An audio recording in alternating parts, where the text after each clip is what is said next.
আসসালামু আলাইকুম, কেমন আছেন আপনারা সবাই? আলহামদুলিল্লাহ আমি অনেক ভালো আছি। আজকে আমাদের বাজারে আসছি কিছু মিষ্টি নেওয়ার জন্য। নিয়োগ করছি মসজিদে দেবো 10 কেজি মিষ্টি। 5 কেজি মিষ্টি হলো আমাদের সমাজের মসজিদে, আর 5 কেজি হলো আমাদের মাহিরের যে মসজিদ আছে ওইটাই দিতে নিয়োগ করছি।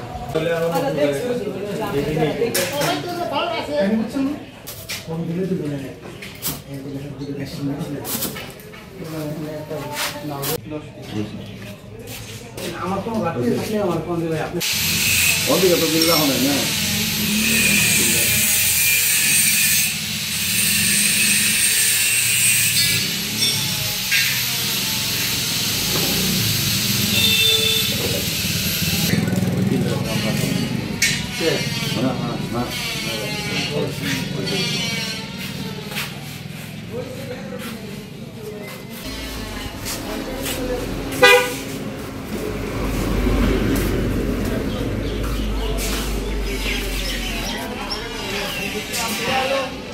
যেহেতু নামাজ পড়ি আমার সমাজের মসজিদে, আর এই মসজিদটা আমার বাড়ি থেকে একটু দূরে, এজন্য এটা আগেই দেওয়া যাইতেছি।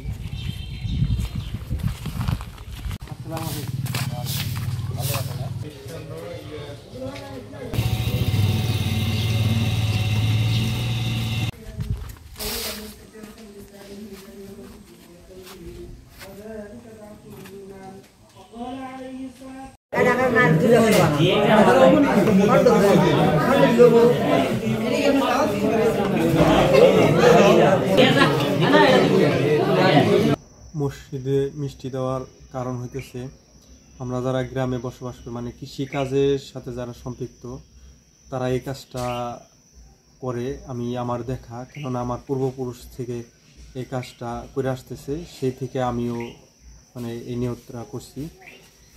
আমরা যারা কৃষক, মানে নতুন ফসল বোনার পর থেকে, জমিতে নতুন ফসল বোনার পর থেকে ঘরে তোলার আগ পর্যন্ত এর যে সময়টা, এর সময়ের যে কোনো এক সময় আমরা নিয়ত করি যে মহান আল্লাহ তাআলা যদি আমার এই ফসলটা ভালোভাবে ঘরে তুলতে দেয় বা বাজারজাত করতে দেয় ভালো একটা অ্যামাউন্টে, তাহলে আমি মসজিদ বা মাদ্রাসায় বা এই গ্রামের গরিব দুঃখী দেখে 5 জন লোক আমি দাওয়াত করে খাওয়াবো বা একটা মিলাদ মাহফিলের আয়োজন করব। এরকম নিয়ত থাকে এই কৃষকদের, মানে আমরা যারা কৃষিকাজ করি।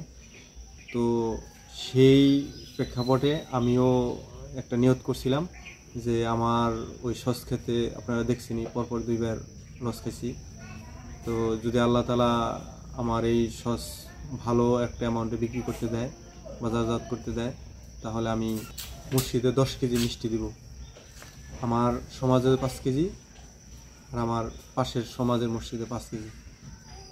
তো সুতরাং এই জন্য এই মসজিদে মিষ্টি দেওয়া।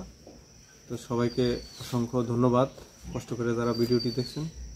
সবাই ভালো থাকবেন, আল্লাহ হাফেজ।